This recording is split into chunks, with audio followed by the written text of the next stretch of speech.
and welcome to the Everyday Board Game Podcast with your host, Daniel. And Daniel.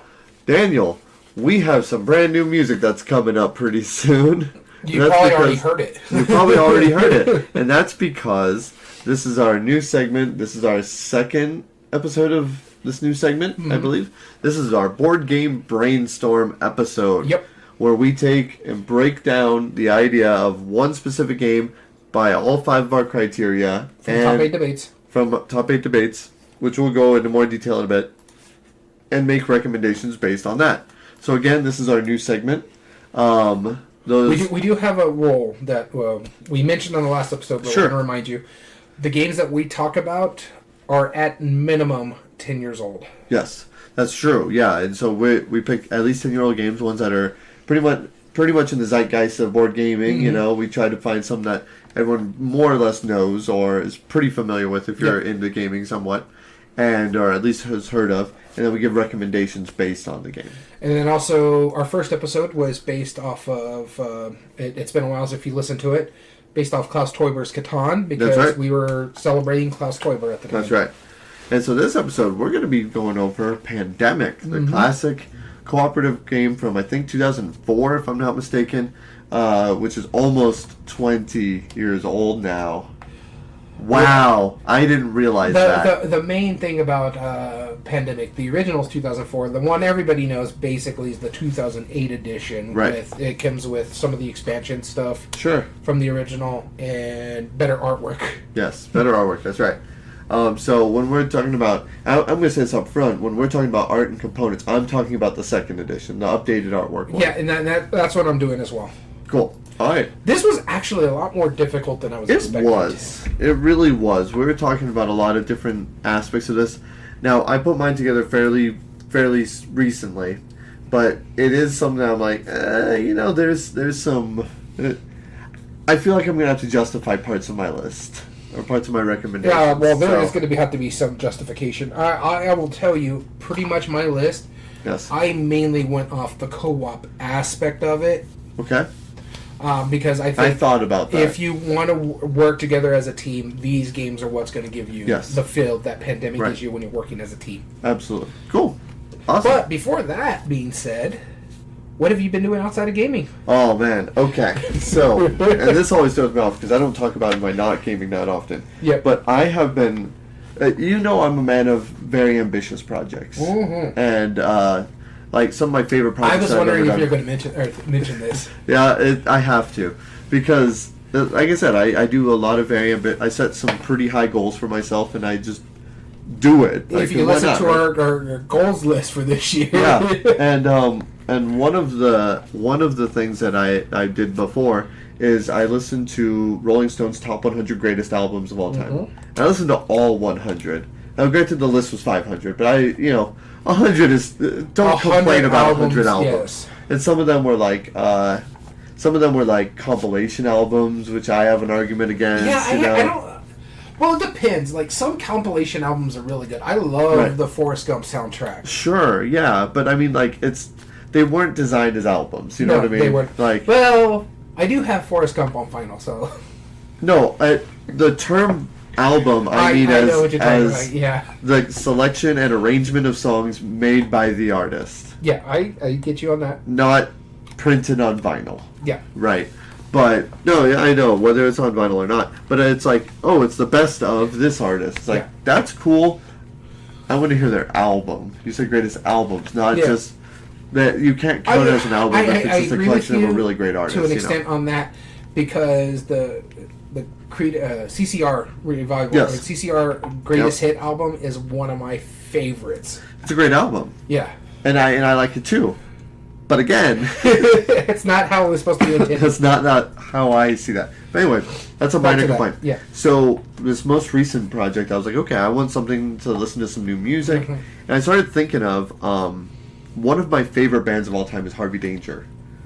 Flagpole Sitta. Flagpole Sitta, yeah, and Private Helicopter, Save It for Later, But technically, they're a one-hit wonder. They really, Flagpole Sitta is definitely which is a great song. It's a fantastic song. They pretty much invented emo music, and they apologized for it at a live concert one year. It was hilarious. Honestly, I don't hate emo. I don't get the point of the people hating on emo. I just, I love that. Like, I saw some video of them just doing a concert, and they're like, hey, you know what? We just have to admit, we understand we created this problem, and we need to apologize for it. We didn't intend to invent emo music. It just happened. Forgive us. Like, it was hilarious, right? Well, so I was like, man, they're technically a one-hit wonder, but I've loved every album that they've come out with. It's really fantastic music. And I started thinking, I wonder why one-hit wonders are one-hit wonders, right? Like, it could be that they just flew under the radar, like Harvey Danger, for example. It could be, like, maybe they're not, like, and the thing about Harvey Danger, right? They're one-hit wonder because they one song hit mainstream. Yes. But they actually have a cult following. My brother was a Harvey Danger fan. Absolutely. And he's 50. Absolutely. No, they're awesome. Like, they wrote a whole Danger. Song about Vertigo, the Hitchcock film, right? Yeah. But then I started thinking, it's like they're either flew under the radar like that, right? And they're like, and they're okay with it, right? Or they're like maybe like record company, anti-industry, right? Which there are or and this is possible. The rest of their songs just suck. Yeah. So I found the list of VH1's top 100 one-hit wonders of all time. Oh my God, VH1! That's not something I heard about in a long That's time. right. I don't know how old this list is when they made it, but judging by it, I think the newest song was like 1990. No, you had a 2011 one. No, so the 2011 one that I saw was actually like an 80s song. Oh. Yeah, it was something like that. And yeah, so I've been listening. I started at number 100. And I'm listening to the whole albums, not just the one-hit wonders. No. But you want to see where this song got pulled I want to see. The good part about this is that when I did, like, the whole, like, greatest albums, right, there were some that were, like, oh, these epic, like, concept albums that are, like, 3 hours long or whatever. There was some that I sat through that were really long. This one, like, every once in a while you'll have one that peaks over an hour. Most are about 30 to 45 minutes. Yeah, because that's your usual album. Yeah. Unless you're getting some, like, the deluxe edition or something like that. If I'm just sitting down working on a piece of art or, like, working on, like, a game design or whatever, and I'm just sitting there jamming out to some music, I could jump through, like, 5 or 6 albums easy. No problem, right?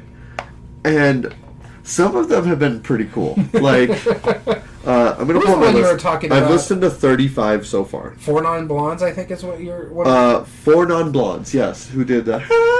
that one? Yeah. The rest of the album is legit rock. Yeah, like, good. It's cool. I was genuinely impressed. Okay, so, like, Carl Douglas, Kung Fu Fighting, his album was pretty good. Blind Melon, Stacy Q. Hey. No, they're okay. Hey. Oh, what? Don't be hating on Blind Melon. I'm not hating on them. I'm just saying I wasn't like... I like that. They're fine. I like that album. Sure, yeah. I don't blame you. It's fine. But Stacy Q, Two of Hearts, that was the first album I was like, wow, this is bad. When that song that I already don't like was the top notch. Woo! Tag Team was okay. 4 Non-Blondes impressed me. Another one we talked about. Jeannie C. Riley. Oh my goodness. What was the one we talked about? Young MC. Master P. Or was it Young MC? Yeah, Young MC. Bust the Move. Yeah, that album was legit. It's really good. Really good. Oh my goodness, was it good? Because my brothers are 12 and 8 years older than me. They had Young MC, so I listened to it growing up, and I remember that album for how good it actually was. Yeah, it was. I was really for something that came out early part of rap too. Yes, when it was starting to come up, that was one of the first East Coast style raps. Absolutely.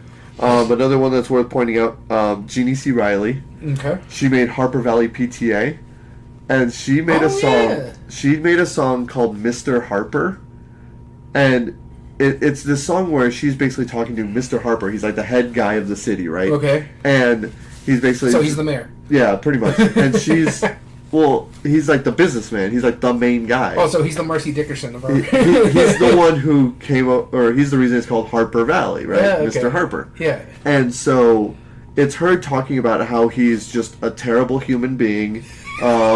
It's her, like, ridiculing him. It's like the only reason your wife is, like, young and attractive is because you have a lot of money. Like, you're an awful person. Like, all this stuff. And the whole song is based off of this dialogue of her talking to Mr. Harper. And they decided, well, it's a bad idea to have it be silent, right? Like, it's like, hey, Mr. Harper, and then nothing, right? So they wanted something to respond, but instead of getting a different singer, they have a weird Peter Frampton vocator thing going. So it's like, oh yeah, like, and it's they have so weird. Is it called Talkbox? Yeah, it's a talk box. Yep. Yeah, that is exactly right. Well done. Well, look at you. Well done. You know how I know that? Because Peter Frampton. Well, that and one of my friends, one of his good friends, a lot of his music is based off Talkbox. Oh yeah, talk boxes are awesome, but like, there's like, it's just quips. Like she'll sing Mr. Harper, and he's like, oh yeah, what do you want now? And it's like, and then but there's one part where she was like, do you even know where your wife is? Or like he's like, where's your wife? And he just goes, I don't know. It's the most unintentionally hilarious thing I've ever heard in my life. I rarely just bust out laughing. Like as soon as I heard, I don't know. It was amazing. Sad part is, I don't like Peter Frampton all that much. Yeah, he's okay. Yeah. Big Time is probably like the best song he has. Crash Test Dummies, I already like their stuff. Yeah, I like Crash Test Dummies. I'm just gonna run through real quick. Men Without Hats, the safety dance. I was expecting to like it because it's almost like this weird synth pop, right? Yeah. Their album was bad. Yeah, I've heard that album. Again, my brother is 50, so he's 12 years older than me. So he did have that album. I didn't like it. I didn't either. Safety Dance, really I barely stand. Right. Lips Incorporated was pretty good. Which one is that one? Funky Town. Okay, yeah. Yep. That's why I found it sounded familiar. Yep, I'm trying to. C.W. McCall was weird. He did. We got a great big convoy. Oh yeah. I would say his is overly concept, half humor. I think Convoy was supposed to be for like TV. Yeah, his stuff is almost like Ray Stevens, but not good. Well, yeah, if you're comparing him to Ray Stevens. I mean, Ray Stevens is amazing. But this is, like, really bad. Yeah. So, anyway, this is what I've been working on. The next one I have to listen to is New Radicals. You Get What You Give? Oh, I love that song. I do, too. And, in fact, that's on my normal playlist. But I used to own the CD. I've never listened to the album. So, I'm very curious to hear it. Yeah, no, if I remember correctly, that album is not bad. It's not great. Like, You Give What You Get is probably one of the better songs. Oh, yeah, that's our big one. Yeah. Well, it's probably the better one on that album, too. Probably. But yeah, so that's what I've been working on. I am 35. I'm a third of the way done. So here we go. Wish me luck. Good luck. By the time of this road trip is done, maybe I'll have it done. Yeah. And some very angry relatives. But their fault for driving with me. Well, that and the driver gets to change right. I'm driving the whole way. Yeah. So that's their fault. Their fault. So for me, outside of gaming, it's not technically outside of gaming in a sense. I play a lot of video games. When I'm not playing board games. Yep. So that's why I've been trying to get more into solo games, just to play more board games. Okay. But I also, for me, the solo gaming aspect of it is playing video games. Like, just recently I finished the new Star Wars game. Oh, okay. Fallen Jedi Survivor. Because the first one is Fallen Order, and then the new one is Jedi Survivor. I thought that game was great. I enjoyed the mess out of it. I'm going through playing again Horizon Zero Dawn because I'm like, you know what? I want to get back into this one and do the newest version of it. I already beat it and the DLC, but I kind of want to get the whole story again. So I'm playing through the first game and I'm going to play through the second game again. I've really been enjoying that. I'm a big Persona fan. I just recently beat Persona 5. Well, not recently, but a while ago beat Persona 5 Royal. I've maxed out that game to the fact that I got a platinum trophy on my PlayStation. Okay. I've also played the Persona 4 Golden. They just released to the consoles Persona 3. So I've been playing a lot of video games on my downtime when I'm doing other stuff that's not editing or date nights. Having a life. But here's the thing: is that a big thing that we do in this house is I'll be playing like the PlayStation and playing like Horizon Zero Dawn. The wife will be sitting next to me playing on the Switch, playing the new Zelda game. I still have to play the new Zelda game as well, but I lost the Switch. To the point where we're thinking about buying another Switch this way because she likes to play it in handheld mode and just get her a lighter one. Yeah. And then just keep the main one for like the TVs and stuff like that. And then if she gets this new thing that she's looking forward to, it's going to be a lot of travel time. So having a portable Switch would be nice for her. Absolutely. But yeah, I've been playing a lot of video games, hanging out with the wife and playing video games. I play a lot of sports games. So last time I talked about how I really into baseball. Went to a live baseball game, AAA team right down the road from us, the Chihuahuas, and also playing MLB The Show on my PlayStation and having a blast playing that one. I'm not very good on online play, but man, I could tear up the AI. Right. Well, the AIs are made purposefully easy. That's the point. No, you can make them easy, but no, if you play it on the hardest mode, they're not that easy. It's not just the AI. The way the pitching works makes it difficult for you as well. But yeah, I've just been playing a lot of video games. When I get bored, I'll play like a sports game, or I'll play like solo games, like one-player storyline games. I'm not an online gamer. I want a good story to games, and I think that's one of the best mediums for storytelling is video games. For sure, because they could tell great stories. Yeah. Cool. All right. Yeah, so let's get into this. So we picked our classic game, Pandemic. Mm-hmm. And as always, we have 5 different criteria that we normally have for our top 8 debate. Go ahead and describe that while I sneeze. The first one we have here is ease of play, where it's the simplicity or familiarity of the mechanism. I'm not going to go through like the sub aspects of it, because the way we break this down is what category fits Pandemic the best. Yes. But our 5 categories is ease of play, replay value, meaningful choice, game immersion, and art production. Yep. And so for us, is like, for ease of play, is this game as easy to play as Pandemic or easier? Right. When we're talking about... If you like how easy Pandemic is to play, or a lot of the things like how familiar the mechanisms are, likelihood of getting into the table, these are recommended games. Or less likely prone to analysis paralysis of some of those games. But when it comes to like replay value, we want to make something that's going to give you as much bang for the buck as, say, base Pandemic or some of their expansions give you. Yeah. When it comes down to the meaningful choice, your decisions matter in that game, so we want to get to an idea of a game that actually gives you a lot of choice in there that makes you feel and own your character or how your gameplay is in that one. Yeah. Game immersion. This one is where we're talking about more you're getting into the role of your character. So if, in case of point, Pandemic, if you're playing the medic, you're really feeling like you're the medic. We want to give you a game that gives you that same kind of feeling where you're getting into that. That's right. And art and production, this one is just simple. Is it just as pretty or prettier than Pandemic? That's right. All right, cool. So for me, this one was difficult. It was. It was for me as well. I tried to go as evenly as possible when it comes to like Pandemic style play, but when it came down to it, I didn't want to give you too many Pandemic clones. I wanted to give you games that give you the co-op feel that Pandemic gives you, where you're working together as a team. I don't have any what I would feel as Pandemic clones. Like, I purposely did not put any of the Forbiddens on mine. I have 2. Pandemic clones? Ish, yeah. Ish, okay. Fair enough. Alright, so let's go ahead and start out the first one. Let's do ease of play. Mm-hmm. I have my coin of doom. Let's find out who starts first. That would be you. That would be me. So, ease of play. And hear me out on this, because I feel like I'm going to have to really, really go out of my way to justify some of these. Okay. Pandemic itself is... It's a very... I consider it like a buffet thing, right? Like, you have the actions, you know what you ultimately need to do. Okay. And to complete the objective, to win, to work together, you know what you ultimately need to do. And you're only given... Technically, just a few options. You know, it's like, wow, I need to probably make it over here because I'm close to that, and there's a lot of cubes there. And then you have to concentrate on what you're playing as, too. Right. And then, but I could do it efficiently, or I could do something like this over here. Mm-hmm. How will this set me up for the future turn?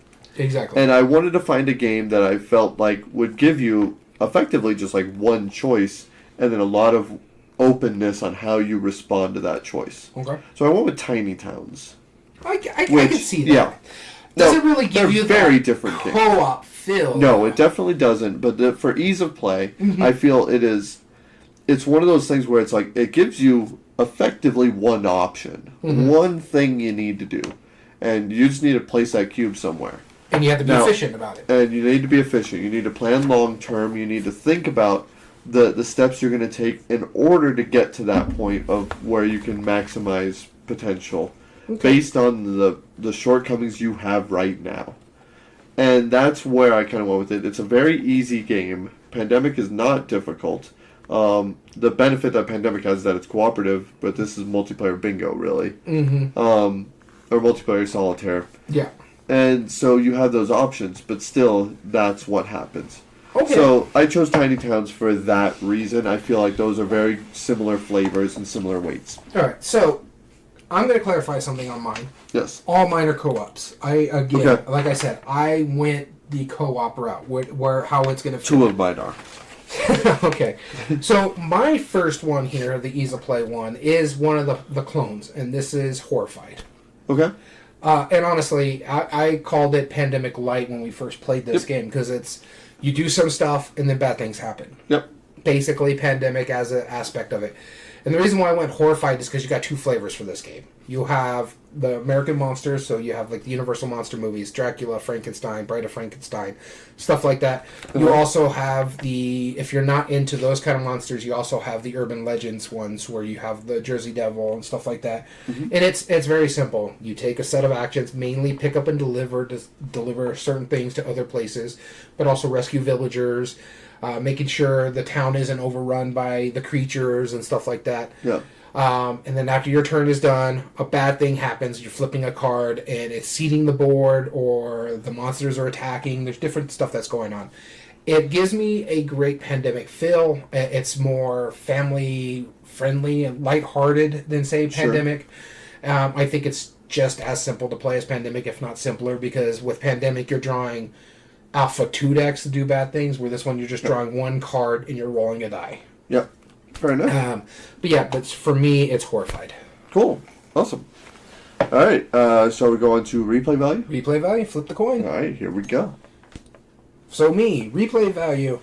This one was an actual easy one for me. This is actually the first game on it because I drew back to one of our past podcasts where we talked about another Pandemic clone, and this one is Flashpoint Fire Rescue. Yep.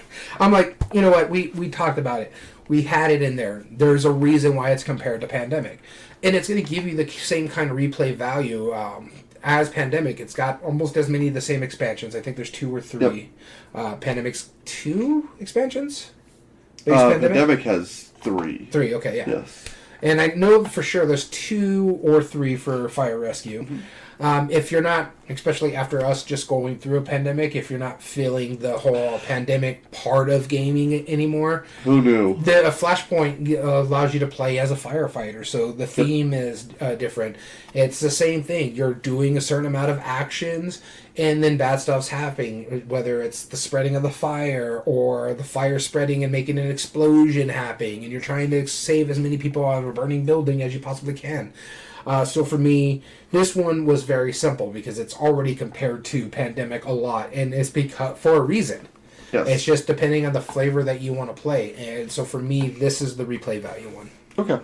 Mine, this is not one of my co-ops. This is a versus game. Mm-hmm. But one of the things that I think Pandemic does a really good job of is that it doesn't give you necessarily different scenarios. It gives you the same... Mm-hmm. The same thing, no matter what. Yeah. There's ways to modify the difficulty a little bit, but variable player powers is a big thing in that. Like, if I'm a medic, right?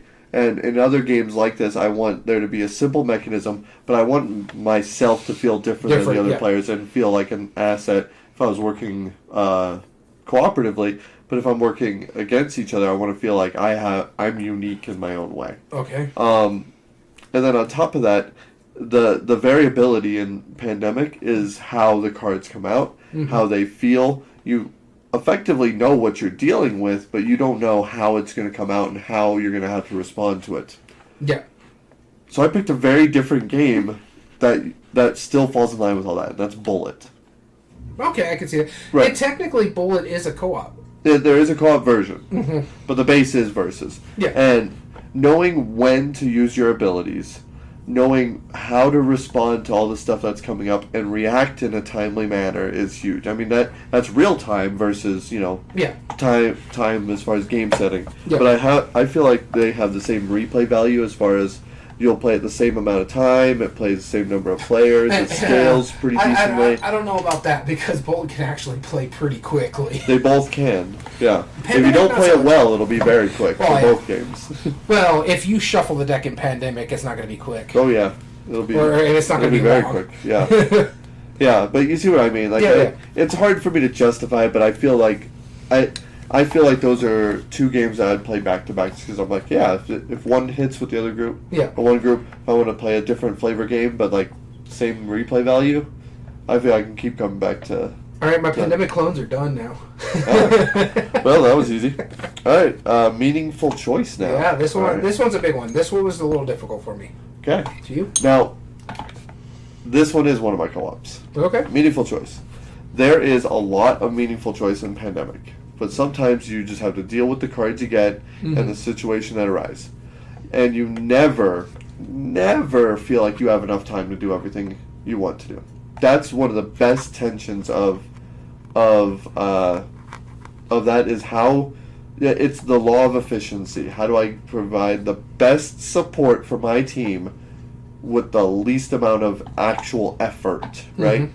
Hanabi was my pick for this. It's not a bad pick. Yeah, because they both are very, very strong with meaningful choice. You both have to give input to each other in a constructive way. Because if you're alphaing it, then it's problems for both, right? Yeah. But really, like it's such a heady puzzle where you could sit there and math it out and go, okay, if this does this and we do this and we do that, you could do that. But you're only allowed to give so many hints. That's the catch to Hanabi versus the escalation that's in Pandemic. Yeah. That's the only real difference between those, but I feel like they both provide really strong choice. And knowing the understanding, like how the infection deck, what cards are in it, which ones are coming out, which ones just got reshuffled because of an epidemic, I feel it's the same idea as like, oh, okay, well, we already used the blue 3. Okay. It's discarded right there. I see the blue 3. That now needs to be a priority. You need to know that not to throw it away. How do I convey that to you in a way that's constructive, at the same time benefiting everyone as best as you can? Because if I tell you that you have, oh, this card's a 3, everyone else is hearing that, and everyone else except for you knows why I'm pointing that out and what I'm doing, and that gives that the information. That might clue in. It's like, oh, wait, I know I have a 3, so that means I can't be a blue because now that one's thrown away. Yeah. Like there's that extra head puzzle that you have to solve to do it. So for my meaningful choice pick, and that was a great one, Hanabi. I didn't even think of that one. Yeah, it's very different, I know. Very, very different. This one for me is, I wanted a game that actually gave me a lot of meaningful choice in it, but also gave you kind of the luck of the card draw. Because Pandemic is a lot to deal with the card draws. What you're drawing into your hand, or what you're drawing from the bad stuff as well. For me, personally, the one I went with is like, you know what, there's some really good games out there that have meaningful choice, but I want to give something out of the Arkham Horror line that allows you to have a lot more meaningful choice. So at first I thought Arkham Horror, or I thought Eldritch Horror actually is what I thought. I'm like, yeah, but that is really more lucky than, say, Pandemic is. Right. And then it just hit me. It's Arkham Horror LCG. Sure. Now, personally, I would only play this game 1 to 2 players. I won't play it as a 4-player like I would with Pandemic. Right. But the choices that you have to make in this game based on your characters and your card draws, because you was like, okay, this is a really good power, but I can use this to boost something for one of my skill checks. Sure. I can use this card to actually perform a really cool ability over here, or I can use this as a fast action to protect myself from one of the monster draws. Right. So I have to play my deck properly. Okay. And then I have to work with other people if I'm playing with another player. Be like, okay, I'm going to go investigate this because I'm a good investigator. But I know this creature is going to come after me. I don't fight very well. Maybe you need to come over here and protect me from that thing and make the monster engage you rather than engage me. So I do like a lot of that aspect, and I think this gives you a lot of that meaningful choice because you have to work as a team. You have to be smart how you play this game. You have to be smart how you play your cards because you have to play what comes up. But then you also still have a mythos phase, so you don't know what the bad guys are going to do, what bad characters are coming in. Bad stuff. Sure. Yeah. So it's giving you that aspect of it. And so it's giving you all those choices for you to work as a team if you're playing a 2-player game. Yeah. To go through the campaign and figure out what's going on through that cycle. I like that. Very cool. I can see that.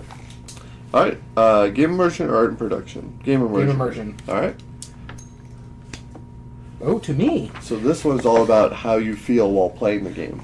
This was another easy one for me. Again, because I strictly went through the co-op aspect of it. Mm-hmm. But I wanted something that actually will give you a lot of the feel of the co-op that Pandemic gives you. So I wanted something that gives you a lot of Euro treatment in this one, a lot of card drawing in this one, and a lot of smart play in this one, working as a team. And for me, this is the biggest game on this list, probably hands down, it's Gloomhaven. Gloomhaven as a co-op, and for the immersion part of it, sure. You're getting into multi-use cards. Your multi-use cards. You're getting into your character like you would if I'm playing the medic. Okay, I'm playing the crack card. You're sure. getting into that role-playing aspect of the game. You're also being smart in working with your team. Okay, I'm a very good battler. I can go out there and take care of these things while you guys go to the goal where you need to. I'll swamp all the hits. Like, I'm playing a certain character that can eat up these hits, and I can use some of the magic that's getting put up there. I'm just going off like some of the base characters, like the crag card. Sure. So, okay, Leaf's going up. Now I can do like a Leaf Tornado thing and take out all these characters right here while you guys go run up and do what we need to do for this expansion or move further. I may be slow, but I'll get there eventually. Yeah. So you're working as a team. You're getting into that immersion aspect of it. You're using multi-use cards, the top and the bottom, to attack or move or do special abilities. You're not really beholden to the actions per se. You don't have a set amount of actions. Your set amount of actions is you do the top of a card and the bottom of the card and where your initiative is. Right. But how you do it as a team is what's important. Just like in Pandemic, when you're working as a team, it's important how you communicate to each other. How you, okay, I know I can take this action, but you're a wizard, so I'm going to probably need you to heal me up after this because I'm going to take up a lot of blows. And so that for me is the really meaningful game immersion for something compared to Pandemic. Okay. All right, that's fair enough. This is my other co-op game because I felt like there's no other... Really, if you want that game immersion, you're going to feel the intensity of that. And again, Gloomhaven does that too. So. Yeah, Gloomhaven does it. I originally was thinking Return to Dark Tower for this, but then I started thinking, no, Pandemic is much lighter. Mm-hmm. And I only felt right putting on a lighter co-op game, but I wanted one that gives you that push and pull of constantly, like, just emotions, like, flying over. Is this like Anitia? No. Oh, okay. It's not. Are you thinking, like, the deck building one? No, this Last is very Bastion? different. No, not Last Bastion. What is it called? I forget what that Knizia one's called. Brundar. Yeah, that one. No, this is a very different one. But, no, I wanted that feel of, like every single turn after you do the bad stuff, because at the end of the turn you do bad stuff in this one too. Like, it just feels like you pull like the one thing everyone just collectively, oh no, and that's like the same as the epidemics where it's like, no, this is happening again. No, this city's now infected. Oh no, the outbreak. Oh, suddenly there's a giant boulder coming my way. I picked Castle Panic. Yeah, okay. Yeah, because it has now Castle Panic is a little lighter. It is a tower defense. You're still trying to cooperatively save. See, I thought this was going to be your ease of play pick. I get what you picked. I feel like it's closer immersively than it is ease of play. I feel like Pandemic is a little more difficult with action selection. I figured this was going to be on your list. I just thought this was just where, right? Yeah, exactly. No, Castle Panic and Pandemic have always been hand in hand in my eyes, and they have very similar flavors. But I love that, like that tension of like, yeah, it's kind of random and it's kind of lucky, right? Yeah. But and sometimes you might just get totally hosed.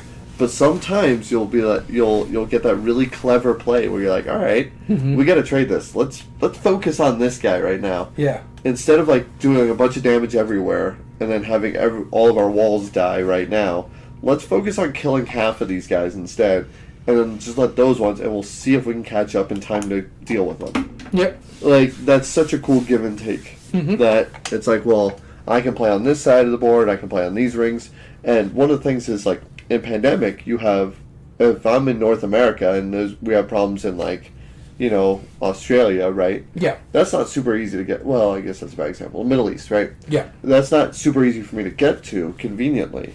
So I might have to mitigate that to you. That's the same thing with Castle Panic. It's like, well, I have a lot of archers right now, and I could deal with them a bit, but really next turn, all the ones I'm going to pull are going to be on. They're going to be in the archer ring on your turn. So I want to trade you that. I want to get you the resources you need to plan for your turn.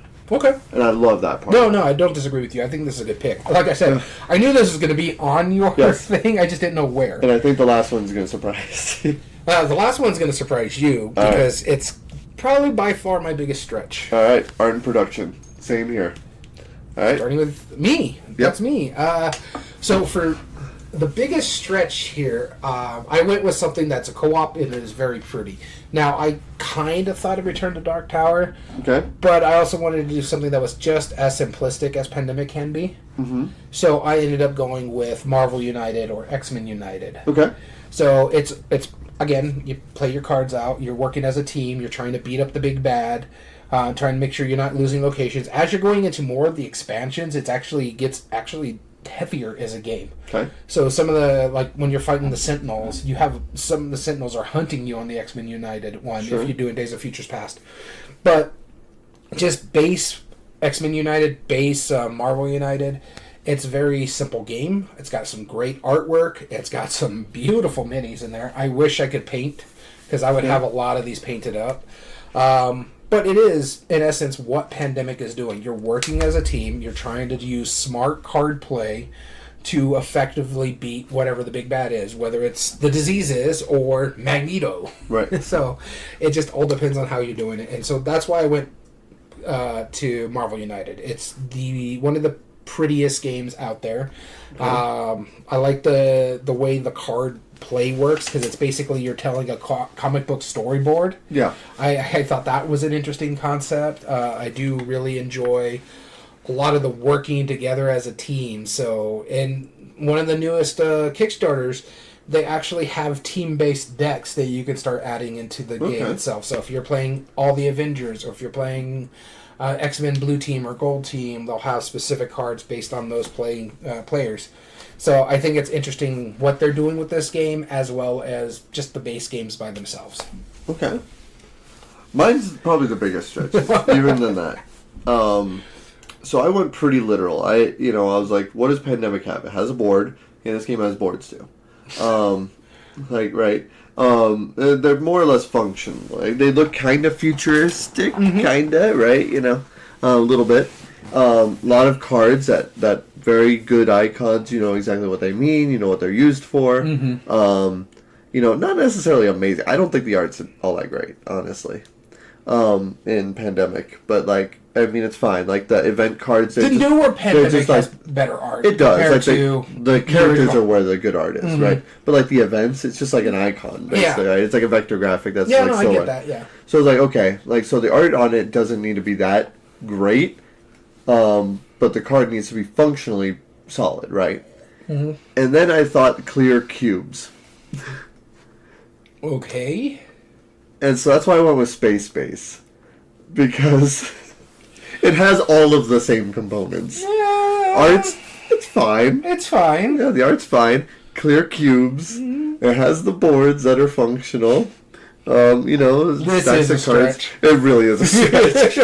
It's just like you and Matt Scramble. Yeah, I really did. And now, granted, I came up with this before I had to start scavenging your shelf and going, does any of these even work for this? I came up with this before any of those. But yeah, I was like, the big iconic thing, that was the first game that had the clear cubes in it that I remembered in my life. And I know I had a first edition Pandemic as well, and it had just the regular wooden cubes. But when it came into the new art, the new edition, those clear cubes just popped. They were cool. And I like them, and especially when you get the expansion and put them in Petri dishes, it just looks cool. Yeah. And I like that. In fact, I stole the Petri dishes out of that expansion to use it in Pandemic Legacy. Oh, there you go. Yeah. and then just that idea, Space Base, it actually makes a lot of sense with clear cubes. They could have done transparent, but it's space, so you know what my one issue with Space Base? They should have had dual layered boards. Yeah. Just because of the paper and everything just slides. Yeah, sure. I understand you wanted to keep it cheap, but come on. Yeah, and it's not an expensive game. Good quality for that. Yeah. And they're both $40 games and good quality. And they're in smaller boxes, too. So... Yeah, well... Pandemic's a bigger box that's thin. For the longest time, Pandemic's box was like a standard game box size. They're the one that set that standard for that... The slightly longer. Yeah, exactly. So that's my terrible stretch of... if you like the art and production in Pandemic, you'll probably like Space Base, too.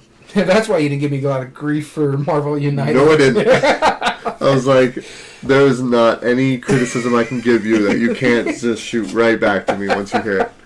No, I mean, like, I like the minis in Marvel United, like, in that, like, I mean, they just have pawns and Pandemic, so I'm like, that's the only criticism, maybe? But yeah, but I, for me, when it comes to art production, I want something that is just as nice or better. Well, better, yeah, well... That's fair. I want it just as tolerable as Pandemic. So that was it for the episode. It's a very silly, simple episode. I love these ones because one, they're simpler, they're shorter, but they're also just fun. Yeah, it's just silly. So we want to thank you so much for tuning in. If you ever want to join us on a live episode, tune in to twitch.tv/everydayboardgames and join in on the conversation. As well as all video re-uploads are found on YouTube at Everyday Board Games 2020. And if you like what we do, there are 3 things you can do to help us grow on the platform. Subscribe if you're not, like the video, and comment down below and tell us your thoughts on the subject. As well as all audio versions can be found on most podcast platforms under Everyday Board Games Podcast. This includes Spotify, Google, Amazon Music, and Podbean. And if you ever want to email us directly, whether it's to say hi, send us a letter for upcoming ideas for future episodes, or even enter in future contests, which we may or may not be holding. Soon. Maybe. Email us at everydayboardgames2020@gmail.com. Yeah, you did. We're finishing up. We'll hang around for a little bit. That's right. And we want to thank you so much for tuning in. As always, I've been your host, Daniel. And I've been your host, Daniel. And we want to thank you for listening to Everyday Board Games. And remember, every day's a good day for board gaming.